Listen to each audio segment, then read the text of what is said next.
Hi everyone. I can see we have 73 people here already.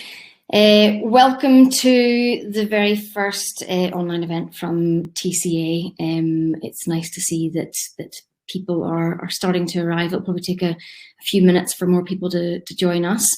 Hope you're all coping at home. We are desperately missing climbing, and we are desperately missing not seeing everybody in our centres. So this is a nice opportunity for people to get together and feel like we're actually part of a community again, and also hopefully get you excited about climbing again in the future, which will happen. We just have to be super patient in the meantime. If anybody's any tech issues tonight, there's a reconnect button at the top. So first instance, try and click the reconnect button. This works best in Chrome, Safari and Firefox. So if you're on another browser, that may be the issue. And finally, if anybody really has issues with their Wi-Fi or getting connected, we are hoping to be able to share this video afterwards. So you should be able to consume it after. So let me introduce you to our speaker. Hetty, do you want to join us? Hi there. Hi, everyone. So Hetty runs Women in Adventure, which is an independent research company championing women in the outdoors, and she's also director of the Women's Trad Festival. Just before I hand over, if you want to add any questions to the chat room, then please do so, and we'll keep an eye on those during the event. You can actually click chat mode and it will bring up a little kind of queue beside your question. I'll hand over to Hetty. She's going to talk for about kind of 35 minutes or so, and then we'll gather again for a Q&A at the end. So over to Hetty. Perfect. Thank you very much. I'm just going to start this presentation. 1 second. I trust I can click the right button. Here we go. So hopefully you should all be able to see my presentation. Hi, I'm Hetty, as we said. I run the independent research company, Women in Adventure, and then putting data into action. I also organise events like Women's Trad Festival and One Run Global. Before we dive into all things research and mental wellbeing, I thought it'd be nice to give you a bit more context to who I am when I'm not sat at my desk and looking at spreadsheets. So what better way to do this than show you my adventure CV? As you can probably see from these pictures, I absolutely love the outdoors. Ignoring the past 12 months, which we all know have been a little bit different, you can typically find me running up hills, jumping in cold water, riding my bike a long way, or faffing with climbing gear. I have always loved the mountains, but I actually only got into climbing just after I left university. It was a point in time where I was in a city I knew really, really well, Sheffield, but actually all the people I knew had left. I remembered as a kid I'd enjoyed climbing and decided to head down to my local wall, sign up for, I think it was like a beginners or improver session, and essentially just keep turning up until I, made friends and ultimately ended up getting more into climbing, heading outdoors, discovering trad climbing, and then the rest is kind of history, so to speak. But I have to say, before we go any further, I must reiterate one thing. I am definitely a jack of all trades and master of none. These 5 pictures are like my 5 highlights. I can assure you that actually I'm probably best described as a professional punter. So to show you that I promise I'm not just being modest, here's one of those like Instagram versus reality things. This is a more realistic view of what I'm like. This is the real me. In the middle, I'm looking like a bit of a fool in Switzerland, trying to keep my trousers up because I've lost loads of weight and I've broken my stove and I couldn't afford another. The top is a classic Scottish winter ski. I think about 10 minutes after this photo was taken on the top of Cairngorm, we tried to ski down it, and actually it was so windy we got blown back up. I have never had to take my skis off to walk down a descent. The other top side is me cheering my friend dressed as a dragon. The bottom is a classic day out mountain biking, but I mean, at least my bike was working. And then at the bottom, we've got some more enjoyment of Scottish winter climbing, waiting for my hands to warm up. Essentially, all you need to know when it comes to me in the outdoors are three things. I absolutely love the mountains. I'm far too fond of type 2 fun and endurance for my own good. And I'm very goal focused, but in quite a specific way. And by this, I mean that I'll do pretty much anything for food. So if cheese or cake is involved, even if it's at the top of a mountain, you can count me in. Anyway, so that's me. Now let's talk about my work, which is arguably the far more interesting bit. As mentioned before, I run Women in Adventure, an independent research company that gathers data to help increase participation, improve diversity, and widen the accessibility of the outdoors. Primarily aimed at women, but also the research does go beyond that now as well. Within my work, I have three fundamental objectives: to listen to the experience of others so we can make change based on real data, to inform people via a collective voice, representing the opinions of as many people as possible and as wide and diverse range, and then also to inspire others through the sharing of relatable inspiration, information, and advice. My research is largely focused on participation, mental wellbeing, and sustainability, but today we're talking about the mental wellbeing side of things. So let's dive straight in and talk about what I've learned through the surveys. The mental wellbeing survey, over 3,000 people responded, which I was absolutely blown away with. And the top headline statistic was that 99.6% of women found that the outdoors had a positive impact on their mental wellbeing.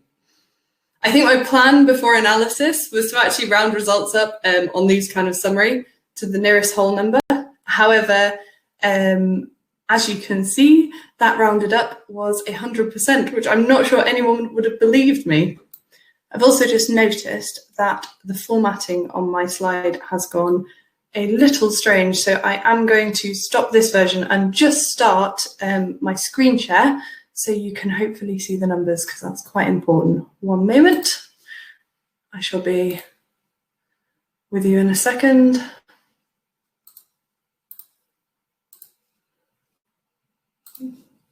Apologies for this. Oh, crikey. Hopefully you can all see this. Apologies for the slight delay. There we go. Hopefully you can now see the numbers. So as well as the benefit to physical well-being, mental well-being, you can also see that physical well-being, resilience, and self-esteem also massively benefited from that time outdoors. So if we go into a little more detail, let's look at the next slide. So don't worry, I can promise you the whole thing is not all graphs. And actually, I'll just give a quick bit of background to how I measured these four things, or how mental well-being was looked at. In my survey, to measure mental well-being, I used the same questions as the Office for National Statistics used, and these looked at four measures of how individuals looked at their life. So that was how satisfied they were, how worthwhile they perceived things to be, and how happy they were and how anxious they were on a day-to-day basis. As you can see from the graph on the left, this shows mental well-being and participation, and then the graph on the right shows mental well-being with age. And what we can see is as people participated more, their mental well-being improved, and equally, as people's age increased, their mental well-being also improved. You'll probably notice there's a slight flattening in the graph, starts around the age of 26 and continues to 45. And that actually correlated with a dip in participation, potentially linked to an age where women commonly have children and lots of family commitments. In addition to looking at age and level of participation, I was also really keen to look at all the different sports and how these affected personal well-being and the four measures. I was blown away by the number of sports that people put forward. You know, obviously there was the typical kind of climbing, hiking, running, biking, but actually alongside that, there were these incredibly niche sports, some of which I even had to Google to understand. including dragon boat paddling, fixed seat Cornish gig growing, what else is there? Orchid hunting. There were some that were very niche. Anyway, here are the top 10 sports ranked in order of personal well-being. This comes from combining all 4 measures, and it's really important to note that actually this is a scale and it should be viewed as such. It's more of a case of better and best than it is like, good and bad. So all of these have good mental well-being. But for example, skiers are slightly better than hikers on this scale. However, where it gets really interesting is where we look at the 4 individual measures and things like self-esteem and resilience and future outlooks, as we talked about before. So let's hone in on climbing.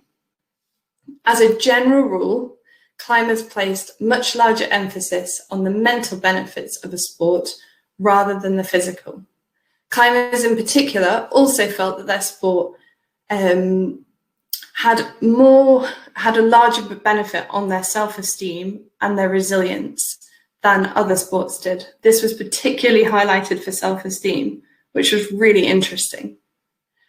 While we're looking at this, I thought I'd also just point out something on mountaineers, as it's a related discipline, where actually mountaineers showed lower anxiety than other sports and actually found their pursuits to be more worthwhile or highly worthwhile.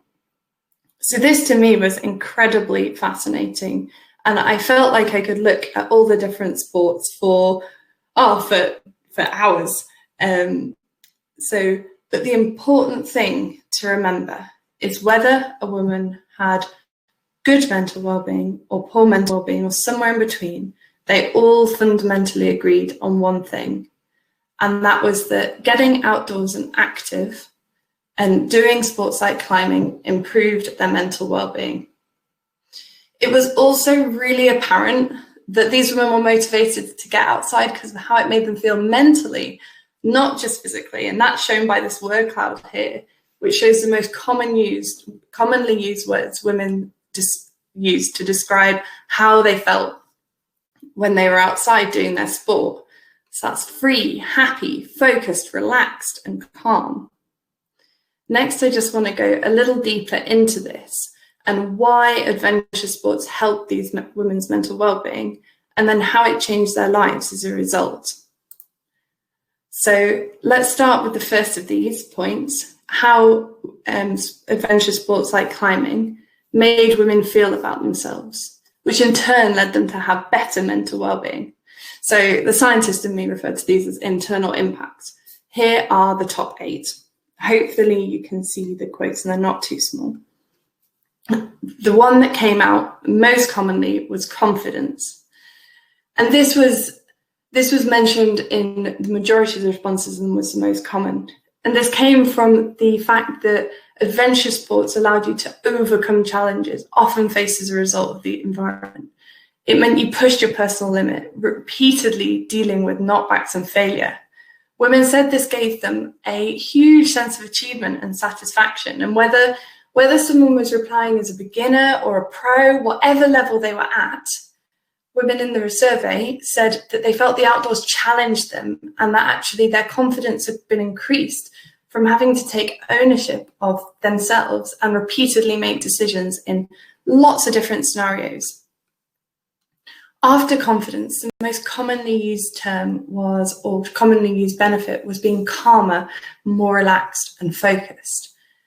Women repeatedly used terms like resetting and recalibrating, and I'm yet to kind of go and compare this to like similar studies, but what felt different to adventure sports compared to like just being outside was this wasn't a calm, a still calm, a very passive, quiet calm. It was perceived that this feeling of calm could come about when you were doing something, very active or energetic or strong. And it was really unique to the physical nature of what we actually do when we take part in these things like climbing. Women also felt that adventure sports made them more resilient and better able to cope with the changes within day-to-day life. And resilience is certainly something we've needed at the minute. And I know we've covered this a little bit earlier with climbers feeling this maybe more so than other sports. There was a real sense that if it was physically possible to do something like, climbing a really hard route or running up a mountain, then it's possible to take this strength and apply it in a mental sense to other setbacks. Closely linked to that is perspective. And actually the perspective gained from being outdoors and active came from two places.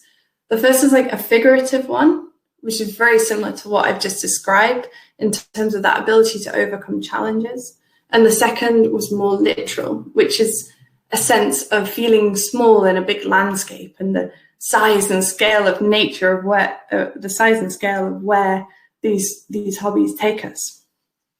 Tied into that was a sense of appreciation of the natural space in the world around us. It's found out that, like everyone explained, that learning about the planet and experiencing it firsthand was really empowering and made women appreciate both the really big things and the little stuff around them. Finally, next is image and identity. These are really common themes throughout the responses. Women felt that the sport and hobbies had given them a real sense of identity. For many, this also gave a new perspective on their body and what it could do. People described transformation from seeing what they couldn't do and were not to what they could do and were. Like this quote, I just thought it was incredibly powerful. I used to see my body as fat and useless. Now I see myself as adventurous, brave, and strong. So that was reiterated time and time again throughout the results. In a similar vein, self-respect and self-reliance were also big topics. Adventurous sports were enabling these women to trust themselves, see the positives in our personality and what we're capable of. This in turn led to having a real sense of purpose. For many, it was this feeling that brought people back outdoors time and time again. As you can see from this, all these are linked. However, there was one word that kept coming up time and time again, and that was belonging. The sense of belonging that sports like climbing and adventure sports seem to bring these women just seem to underpin everything and bring together all these themes. Whether it was spending time alone, in a group or community, these women felt strongly that the outdoors gave us that sense of connectedness and belonging, something I'm sure we all need right now. They really emphasized it was a combination of this and the physical landscape that made us feel part of something bigger and more significant than ourselves, which in turn would combine with all the effects we've just talked about on the previous slide, really helped improve their mental well-being. So when it came to all those benefits of having that improved well-being, how did it change people's lives? I'm going to touch on this really briefly, and I've summarized it into 6 main categories. So in terms of relationships, people reported that being active outdoors made it easier to connect with people on a deeper and more meaningful level. Women felt encouraged to join clubs and meet more like-minded individuals, and plenty of love stories featured in the results, which was absolutely lovely. In a similar way, women found friendships to be stronger. Spending time outdoors strengthened their relationships and increased the amount of empathy and understanding women felt towards their friends. Many said this was a direct result of feeling like calmer, having more headspace, more mental capacity. And then from a work perspective, plenty of women explained how they felt that time outdoors and adventure sports had helped them cope with more stressful situations of work. They felt that they'd been able to take the skills they'd learned from climbing and running and mountain biking and transfer them to the workplace, whether that was better communication, leadership skills, creativity, being more ambitious. And actually for many, this actually triggered the women to change their career, either moving directly into the outdoor industry or a position that allowed them to spend more time outdoors. In a similar way, there were plenty of other lifestyle changes, whether that was moving to greener spaces, the desire to travel more, which I know we all have a lot at the minute, eating better, sleeping better, or giving up addiction. Women felt that participating in adventure sports had led them to address their work-life balance and not only spend as much time outdoors as possible, but less time away from screens and technology. Then finally, family. Family was influenced in the fact that women said that that adventure sports had allowed them to change or influence to change the way they interacted with their family and brought up children.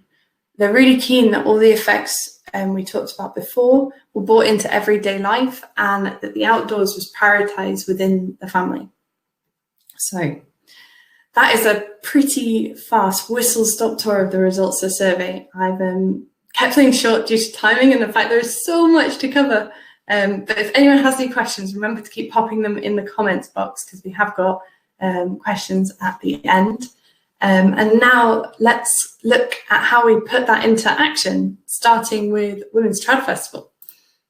So what is Women's Trad Festival? I'll briefly explain for those of you that don't know, although hopefully a few of you have heard of it. Women's Trad Festival is an annual event held in the beautiful Peak District.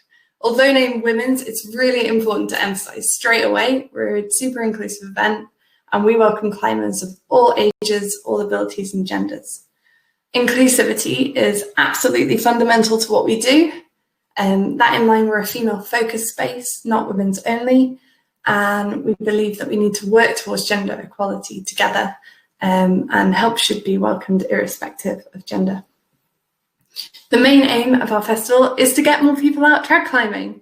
Beneath that overall aim, we have 3 objectives, and that's to bridge the gap between indoor and outdoor climbing. You know, we know that the idea of trad climbing can be pretty intimidating. We also know that we're a sport that needs a lot of gear and knowledge to be safe. And we totally get that you can't necessarily invest all in that right away, or you might not know someone to teach you. So whether you're an indoor regular or never put on rock shoes, or even just looking for a confidence boost, that's why we're here to help. We're also about supporting women into outdoor leadership. In the UK, about 10% of qualified outdoor instructors are female. We believe the best way to change this statistic is to grow the strong supportive community of female leaders, who in turn can then be role models for others to follow. We're also looking to create a network of female climbers. My research shows that having a community and feeling part of something is really essential for continuing into a sport. The festival gives us the opportunity to create a container to meet like-minded people, find new climbing partners, and share experiences. We're based on a model of progression. Essentially, learner tickets and parent and child tickets don't need any experience. It's for those that are either new to climbing or are not confident climbing on their own outdoors. 2 learners are paired with a leader, and we also base it on the goals for the weekend and where they're from. It's like a matchmaking experience almost. Climbers and self-rescue tickets are for those that are happy climbing independently. This isn't based on grade, it's all about being safe. And again, they can enjoy workshops over the course of the weekend, and they go and climb in a pair. Leaders, we've already mentioned, they're looked after and supported by a team of highly qualified mentors who are all female mountain guides working at the top of their game. And over the opportunity, leaders have the opportunity to log experience, develop their skills, talk with these mentors about everything from technique through to qualifications. One of the biggest things for me is over the years, we've seen learners become climbers, climbers become leaders, leaders become mentors, and that's absolutely invaluable. We really encourage people to think about what they want and where they want to be next year. I couldn't talk about Women's Trad Festival without talking about our core values. They are fundamental to everything we do. They underpin every decision, no matter how small. And these are sustainability, mental well-being, and accessibility. We couldn't in good conscience run a festival that contributes to climate breakdown and aim for the festival to be as close to zero waste as we possibly can be. Our 2019 festival, we had only 5 black bin bags of non-recyclable waste, including setup, which is pretty impressive. Accessibility, as I said before, trad climbing is not the most accessible of sports. We try and give everyone the chance to learn to trad climb. All you need to do is turn up with high psych and a tent or something to stay in, and you can take part. We consider this alongside everything we do, whether it's offering courses to our leaders to teach those with disabilities, or even moving to a ballot system on the website to make sure everyone has a fair chance of attending. And then mental well-being. In 2018, we asked our festival goers why they climbed, and actually, unsurprisingly, the majority of these responses centered around mental well-being. We try really hard to provide a space in which we can help people and support their well-being in every way we can, both in the festival and digitally away from that. Which leads me really nicely into how we put our research, or the research from the study, into action. So Women in Adventures research shows that we're inspired by role models we relate to. We try and make sure our festival is a container for connection and a place where everyone can be a role model in some way. This year, although we couldn't have the festival, we've tried to do that digitally through our series, Climbers Like Me. We also make sure that everyone's on the same level, whatever your ability. This is done in a subtle but quite deliberate way. So for example, we don't have speakers. Instead, we have group discussions. So no one is really placed on a pedestal or elevated above others. There are professional climbers that come to the festival every year. However, that weekend, they're not famous. They're just like everyone else, having a good time. We also work to reverse the ratios. Earlier, I told you 10% of outdoor climbing instructors are women. We deliberately invert the statistic at our festival and have 10% male instructors. This ensures that there are plenty of female role models, and it also gives male instructors an insight into what women experience the rest of the time. Finally, we've rephrased goals to take the focus away from grades. This isn't about climbing like a harder route or a certain grade, and instead we encourage people to focus on their technique, skill, or knowledge-based milestones. Ultimately, this does lead them to become a better climber, but it reframes their focus and actually increases motivation. Something I've learned a lot through my research is where that motivation comes from. And this is, we've got down here, motivation is autonomy, competence, and relatedness. The less complicated way of saying that is, if you understand what you're doing, why it matters, and you're in an environment where you're connected to others and feel cared for, aka that sense of belonging we talked about earlier, you're going to be more motivated. And this is just a short one to say it worked. As you can see from our 2019 festival, there was a lot of people really benefited. Interestingly, the 1 in 4 that said that the festival helped them overcome fear and anxiety, this was not just on the rock, this is actually away from the rock as well, in social situations. However, to avoid me waffling on too much, I'm actually going to show you a quick video of the Travel Festival, and hopefully you'll see how this links to everything we've talked about earlier. The confidence, the relationship, the friendships, creating that space where people can feel happy, free, focused, relaxed, and calm. So I'm just going to jump back over and see if I can play the video. 1 second. And I should just be able to play it here. You should all see it. Here we go.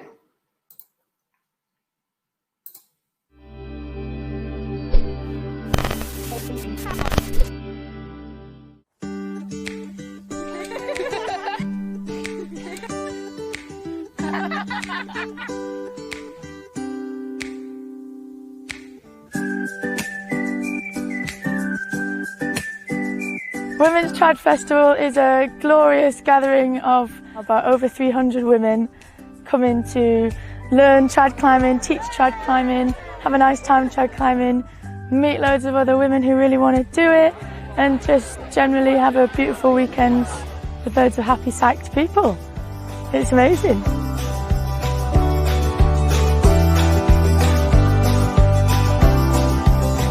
The atmosphere here has been so friendly, and actually just like everyone's so excited and so psyched to get on the wall, so it's contagious. Yeah, I love it. I came by myself and haven't regretted it because I've met loads of other people already. Yeah, and it's a great way to make new friends and find new people who you could potentially climb with in the future. So one of the girls I came down with from Leeds, we did a lift share together. I didn't realise, but she lives 2 minutes up the road from where I do in Leeds. So, that's a future climbing buddy right there, which I love.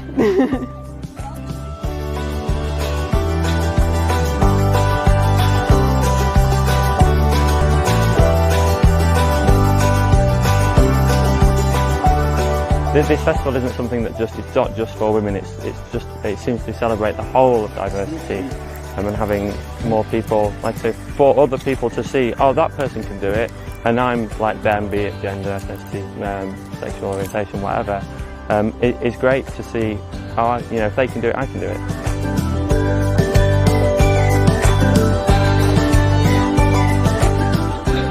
Being outside for me is 100% my happy place, and doesn't matter how rubbish I've felt before that. When I'm outside, it's an entirely different frame of mind, and it's so beneficial for my mental health.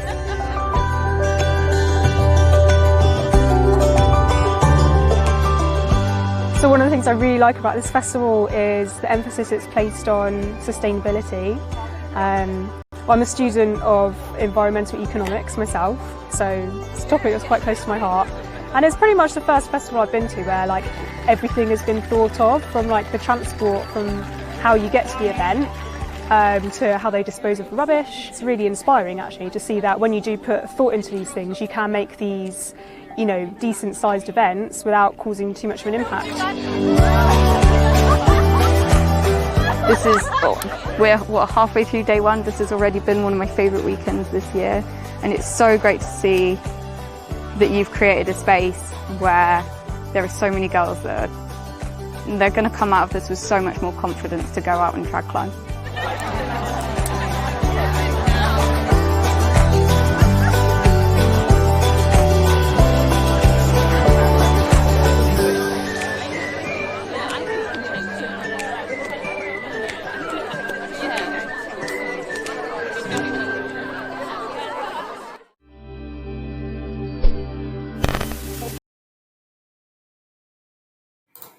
Hello, so hopefully that gave you a bit of the flavour for Trad Festival. I'm just going to see if I can start my presentation again. 1 second. I need to find the right slide. Hopefully I can do it. 1 moment. Apologies, just clicking.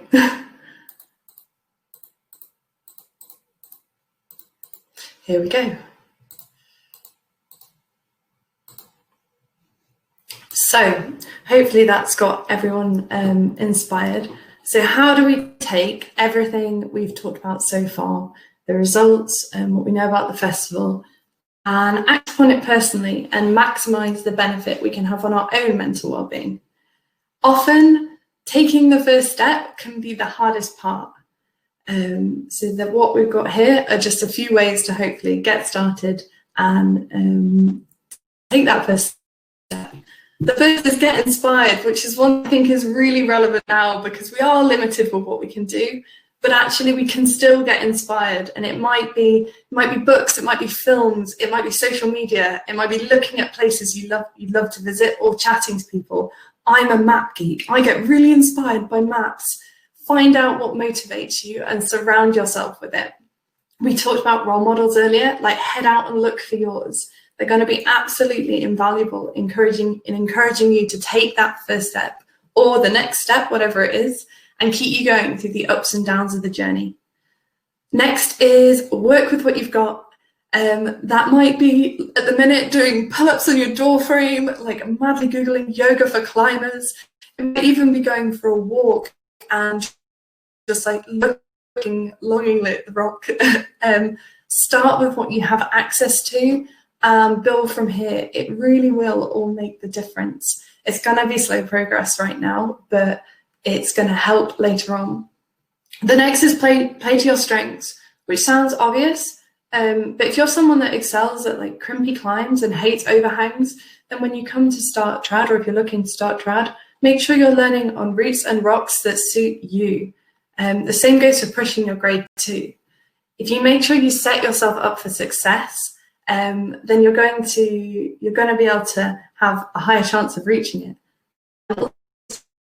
So think about establishing yourself at that level before you move on. And same goes when you take that step up. Similar to this, think about how you learn. Are you someone that likes to learn one-on-one? Do you really like learning in a group? Wouldn't a female-focused event like Women's Trad Festival help you? if you think about this and know it and then approach it with that attitude, it can sometimes be the best and easiest way to start, to then find that environment. On a similar note, seeking out that support, like looking at clubs and organisations in your area for when we are allowed to meet in groups again, which would be fantastic. Join digital communities in the meantime. Find people who have the same interests and are at the same stage, because this thing allows you to buddy up. And I just said bubble, but I feel we're all sick of that word. And share the learning experience and support each other. At Women's Trad Festival, we actually put people in pairs as opposed to one-on-one, because we found that learners have more fun this way, and actually you can cheer people on, you can talk about the bits you find hard. It really helps the learning experience. And then finally, there are so many incredible courses, guides and instructors out there that are just like dying to get going once we're allowed. I speak from experience when I say, if you're in a position to do this, it is definitely worthwhile. So once you're out there, how do you work about maximizing the benefit and making sure that you're mentally getting the most out of what you can do? I realize this is different for everyone. However, here's some more general advice. Choose your goals wisely. We spoke earlier about reframing goals, and this links to that. Make sure the goals you're setting are achievable. And this isn't to say don't dream big, do dream big, dream really big, but make sure you've got a way of getting there. Look at steps along the way and count that as progress. And alongside that, consider setting yourself one more experience-based goal. So how you want to feel and what you're looking to get emotionally from that process. And while we're on this, make sure you know what you're aiming for. It sounds obvious, but for years I had the goal to lead HBS, grading in trad climbing. However, now I understand that was nearly impossible by my own personal standard, because I had no idea what constituted success. I didn't know if that meant I had to climb all of that grade in the Peak District, one in each county, all of England. What was I going for? Worldwide? Obviously not. But also it depended on, it was hugely varied on the difference of routes. Some suited my style and, I'd feel like I was nearly there. And then the next day I'd try one that was really hard for me, totally not my style, and I'd feel like I was a million miles off. It's not to say not having things like this as a goal. It's just knowing what you're doing to get there and narrowing your focus. Acknowledging the bad days. We're really guilty with adventure of feeling like every day, every session, every climb has to be awesome. It really doesn't have to. Some days are going to be average, and some days might even be crap.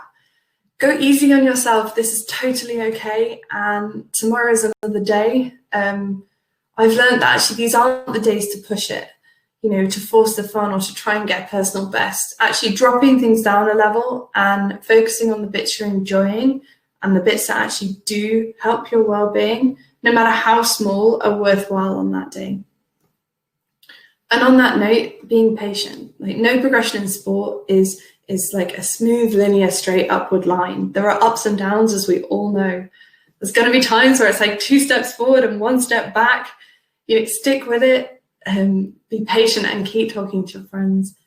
I think because we know that climbing is good for our mental well-being and we're learning that, it can feel like it has to be good straight away and instantly and everything has to be better.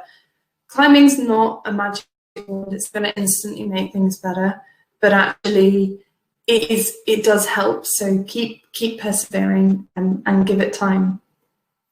In a similar way, make yourself accountable. When we do something regularly, it's really easy to miss progress or move the goalposts or to get stuck in a rut. Actually, if you're being accountable to writing it down, telling someone else, posting it on social, whatever your thing is, whatever your way is, have a way of being able to look back and seeing where you've come from and what you're doing. Even if it's consistency and seeing you've been consistent, that helps you to be able to celebrate those small victories and also get out on the days where you'd maybe rather stay inside. Although I think hopefully we'll all be dying to get out by summer. And as I said, celebrating the small victories is really important. It relates to the one above. We Brits are really good at being over modest and actually patting ourselves on the back. But If we're not celebrating achieving something or having completed something we've set out to do, then why are we doing it? And in a similar way, focus on what you love and do more of it. After all, whether you love you love pushing your grade, or you love the environment, or whether it's that you're heading down the wall and seeing your friends, whatever it is, focus on the bits you love and do more of it, because after all, we're all out to enjoy it. On a personal note, I've battled with my head loads over the years. I've had my ups and downs. I'm incredibly risk averse for a climber. I'm very prone to overthinking things, and I've had so many mid-route meltdowns. I'm not even sure that much has changed over the years. I still have plenty of meltdowns. I still feel fearful when I lead, and I definitely question whether I'm like a climber. However, what my research has shown me is that I'm not the only one. No one's journey is plain sailing, and we are all just working it out. But more than anything, it's shown me that we're far more capable than we think. And if you really care about something enough, and you can stick with it and you enjoy doing it, then it will certainly bring you happiness. So thank you for listening to my presentation. I'm going to stop this and invite back. And it's time for some questions, I think. Thank you, Hetty. That was great. I can see a few questions have come in, and I've got a few more here beside me. I think it's just nice to see a really positive presentation with such good findings, and I think that a lot of the stuff you're saying would definitely resonate with TCA climbers. And also, obviously, your presentation is focused on the outdoors, but I think that so many of the things that you were saying definitely apply to indoors as well. Even the goal setting, and definitely there's so many studies out there. Yeah, there's my specifics was on kind of adventure sport, but there is so much positive research out there, and it's very similar trends for bouldering, and there's lots out there. It's very encouraging. Yeah, and obviously things like that are relevant for guys as well. If there's anybody watching who feels like this is maybe all about women, it's not. These things are all kind of applicable to lots of different people. That was just where I started. Yes, exactly. So going to the first question, Rachel has said, Hetty, have you had any interest in the Women's Trad Festival model from other sports organisations such as ultra running or cycling? Sorry, could you say the first bit again? Have we had any interest? Had any interest in the kind of model? And I think that perhaps relates specifically, I would guess, to the kind of moving from a learner right through to a mentor. Certainly that stood out for me as a really interesting model. I think, as someone that loves lots of different sports, I hope this answers the question, I would love to see more things like the Trad Festival applied to different sports. Whether that's like me personally organising it or other people being inspired and going and doing it. I think role models are so important. We need to have them all across the board, right from like beginner through to athlete.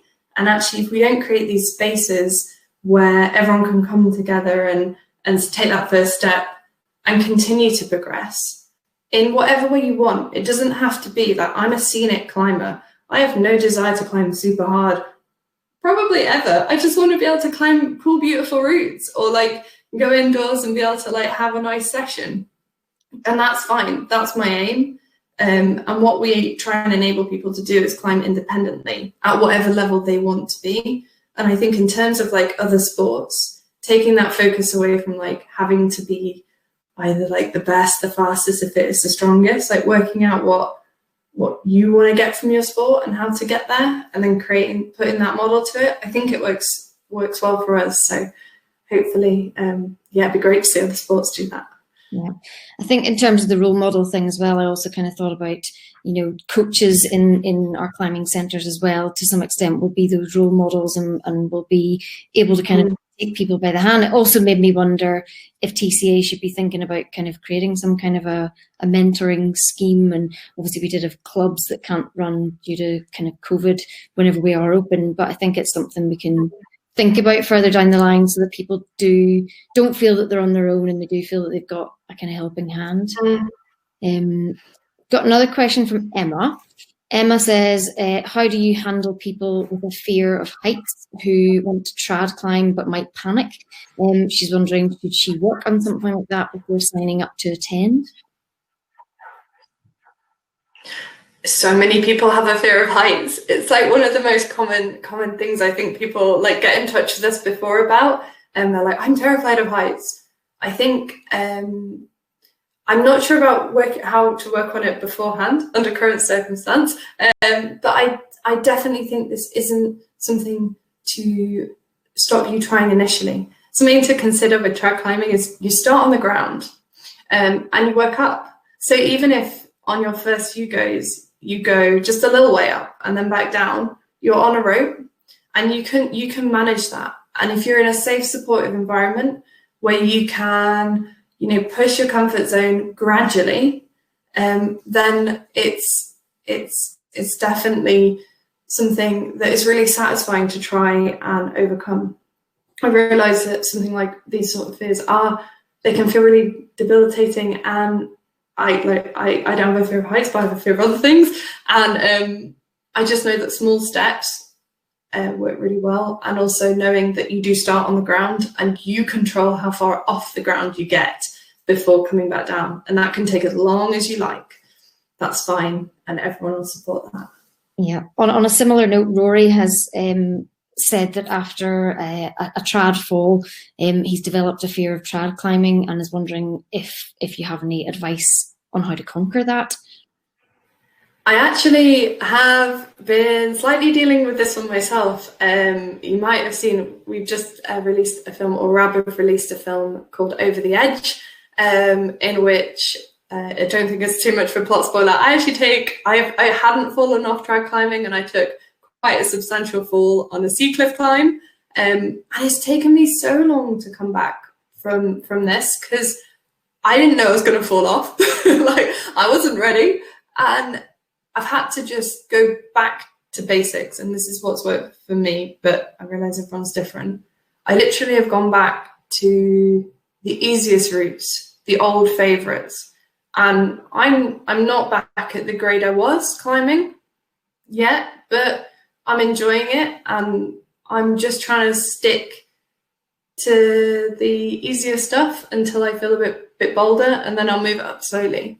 But it is hard. It's hard to not just try and jump in at that level you were at before and think, I must just get back on the horse. I think it's fine to just reset a little and just kind of edge your way back up, however that goes for you. And it does take time. I definitely can relate to this one. Yeah, I definitely think it's that kind of volume and frequency as well. So, like I definitely would just keep doing trad at a level where I know I'm not going to fall off. But then, was lucky enough to have a trad trip where I did lots and lots and lots and lots of trad. And it was only after I'd done a whole load of it at one time that the confidence came to do something. So I guess it's just depends how much access you've got to the outdoors and how often you can kind of practice that skill. Just to get my confidence back up. And, if you've got a climb, most partner, like climbing partners, is what my partner is lucky enough that she just wants to climb. So she was totally happy with doing every route twice. And then we both got to give it a go at leading. So that was quite a good way of getting back on the sharp end of the rope. Yeah. I'm going to jump on to a slightly different topic. Megan has talked about enjoying the outdoors, but finding that it can bring out a competitive side, and saying that competitive side has negatively affected a friend of hers that she was in the mountain with, and kind of not wanting that to come out, and wondering if there's any advice for turning the competitiveness into a positive force in that friendship. And it's quite interesting because one of the comments that we talked about kind of while you were giving your presentation is there were tons and tons of super positive comments coming out from the women that were surveyed, and we wondered if there would be more about kind of competition had it been more men that had been like this I didn't have a chance to go fully into like the friendship aspect, but that certainly came across too. Like, I've gone through the highlights. There was also definitely a side of people maybe not, for those that they're non-outdoorsy friendships generally had a positive impact, but there were a percentage that suffered as a result of like as wanting to spend all their time outside or climbing. I think in this case, being like super upfront with where you're at if you're competitive, like saying, I'll take an example of like running. I run with my friend and she always says, do you mind if I just, there's a Strava segment here and I can't hold myself back. Like I need to get my personal best on this bit. Can I wait for you here? Or I know that's harder in like the context of climbing, but being like really upfront with the fact that you have this strong competitive aspect and it's not directed at her or them, and that you just want to do something a certain way, and almost like checking in, is that going to be cool if I'm like that on this bit? I think if you kind of talk about it before, sometimes then they see it in a different light, and it's not you being competitive at them. It's, everyone knows, like when I'm on a bike, if I see people in front, like my pace goes up like tenfold, like just till I've caught them and then I die a million deaths. But I think, if you explain that and they know that, people with you know that you're not leaving them for dust. You're just like, you're like a dog that's seen a squirrel. I think that's I hope that helps in some way. Yeah, depersonalizes it. Yeah, it's just something you've got, and dealing with that. Jane has asked a question. She started climbing in her mid-40s and would like to know what proportion of the participants in your survey were over 50, and how you might go about appealing to that demographic, because she'd love to see more people of that age climbing. I am just checking because I did have that figure in my head and I'm just having to look. Actually, a surprising proportion were, if you give me 1 second, I can give you the exact number. So between 46 and 55, that was about 20% of the survey. 56 to 65 was 9% of the survey. And then we had a much smaller amount for over 66, which was 1 to 2%. So it was a good proportion. It was, the demographic of who took that survey was relatively reflective of that of surveys like Active Lives as well. I'm sorry, I forgot the second part of the question because I was trying to remember the numbers. What was the second bit? Oh, I've skipped on to another question now. It was just actually saying that we'd like to see more people of that age climbing. Definitely. Attract people of that demographic. I think in terms of so with Women's Trad Festival, we've had this series Climbers Like Me, and that's about trying to feature climbers of many different backgrounds, ages, abilities, gender. It's just trying to show that we're all climbers and we have to let go of this, maybe the conventional image we have in our head and really challenge that and push the envelope of who can be seen as a climber. Because I think if you climb, you're a climber. Yeah, I think the type of people that climb that we see in the climbing centres has completely changed over the years, and you see a much broader demographic now. So although it's not an easy fix, I think that over time it is definitely becoming easier for lots and lots and lots of different types of people, not just the kind of classic old-fashioned skinny white strong guy. It's absolutely every kind of body shape and age, and hopefully it does feel like a kind of safe and kind of inclusive space to come into. Do you think that men have a role to play in encouraging equality in terms of the balance of genders within sport, within climbing? I think we've all got a role to play. If you know someone that might love to go climbing, or even someone that might love whatever, yeah, absolutely. We all need to show this as an accessible and welcoming space, as much as you would want any of your friends to find a hobby they love. If we all make an effort to welcome both our friends and wider circles with open arms, then personally, I just think that's a no-brainer and something we can all do. And it's really easy as well. Just have to be happy, smiley and welcoming.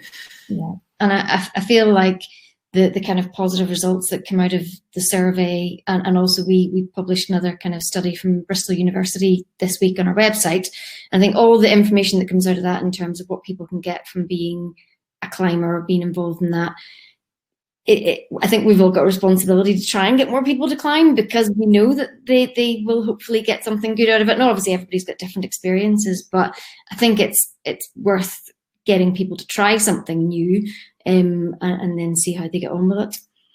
Have you observed any key differences in how men and women coach climbing, given that you've got both men and women coaching at the Women's Trad Festival?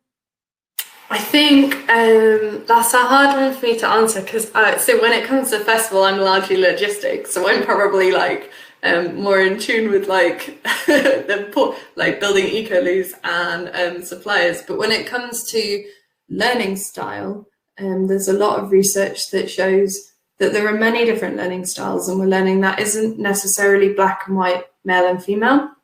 You know, there's female focus. We all suit different learning styles, and that's why I said kind of think about what suits you. I think more and more so we're seeing, you know, there are plenty of men that come to our festival because that suits them as a learning style. So I think the more events like this happen, the more people are going to see that as more fluid, and actually the maybe teaching styles will adapt accordingly. But in terms of exact stats and numbers, I'm afraid I don't have the insight to that bit just yet. But I want to find out.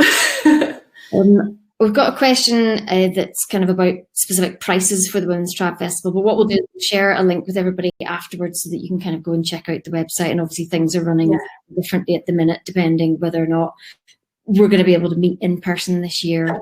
We've got all fingers crossed. Yeah. We've got maybe time for another couple of questions before we go. Do you get many women signing up to attend the Trad Festival on their own who don't know anybody, and or, you know, because some people want to do that? So actually, because tickets are in such high demand, I think, so we're moving to a ballot system to resolve this. But in 2019, our tickets went in one click of the website. The year before that was 3 seconds. Like, we kept joking that our claim to fame is we sold out faster than Glastonbury, which is very cool. But we're moving to a ballot system to make sure that whether it's about, you know, whether it's, you know, you haven't got the best internet connection, you're at work, like you're looking after the kids, like we're trying to avoid this system where you have to be super fast. It's going to be done on a random ballot. And yeah, so it's a lot easier to get a ticket, hopefully. Yeah. We've got a question about, is there a possibility for a Women of TCA climbing group? Certainly in Glasgow, there has been Women's Night kind of running on and off for a number of years. Bristol, I don't know if it's happening all the time, sorry for not knowing that specifically, but it is something that we are wanting to get going again whenever we're allowed to get everybody meeting. So there's definitely kind of scope for that. I thought I might jump back to a question that kind of relates to your self-esteem. Given that climbing scored really well in terms of building self-esteem, but I would imagine that for a lot of people starting out, climbing makes you feel like you're really struggling, and for some people it may be that kind of makes them feel fearful because they can't do the climb. Why is it that you think then that it kind of scores highly on self-esteem? Because there must be more people who are struggling with their climbing. I think it's because if you stick with it, there's progress, and it isn't like I'm pretty weedy. Like I'm not, but there's different climbs. You know, whether it's like crimpy climbs or super juggy climbs, there's different ways of doing it. Especially when it goes, like, you probably all know this from the wall. Like, there's never one way to climb a route. There's so many ways, and there's so many different routes. And actually, I think what you learn is that you can't just judge it by, it's a green, it's a red, it's a HVS, or it's a VDIF, what you know, whatever discipline of climbing you're doing. You can't judge it like that. You know, especially outdoors. Like, that depends on the weather too, like, and the rock type, and you know what mood I'm in. But I think you learn that you just have to like take a step back, like look at it, and then give it a go. And there's this, I think you have to learn to trust yourself, and a huge amount of that is linked to self-esteem. So I think that this improvement in self-esteem comes from just also that time of reflection, and maybe that kind of sense of progress and being able to, find more than one way to do something or more than one way to see something. Yeah, I think that's good advice. We are at 5:30, so we are going to have to wind this up. But thank you, Hetty, so much for presenting your findings and for thank you very much for having me. For being so positive as well. I think it's nice to kind of have something that feels nice and upbeat and about climbing, which we're all massively missing. Just to let everybody know, our next event is a Q&A with Hazel Finlay about mind, kind of head game and mindset whenever you're climbing, and that's on Thursday the 18th of February. We've also got another one planned with Trev Messiah talking about making the transition from indoors to outdoors, and another one planned as well about better belaying. So we'll share information about that in due course. If there's any of the questions that we haven't got to, feel free to email me. My email address is on the registration page, and we can follow up with some answers to any of your unanswered questions. But yeah, definitely. Thank you, Hetty, and thank you everybody for coming along, and hopefully we'll see you at the next one. Thank you all for joining. Yeah, it's been lovely to have an evening out, so to speak. Take care. Thanks, Hetty.